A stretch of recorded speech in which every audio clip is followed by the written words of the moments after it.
Sa gitna ng kagubatan, nakipaglaban si Arman sa higanteng San Telmo. Gamit ang kanyang espada at makapangyarihang kwentas, natalo niya ang mabangis na nilalang.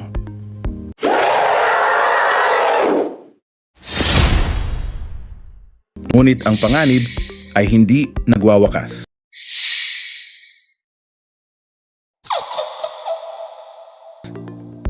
Isang babaeng may buhok na ahas ang lumapit at kinagat siya. Subalit, ang liwanag ng kanyang kwentas ang nagsilbing kaligtasan.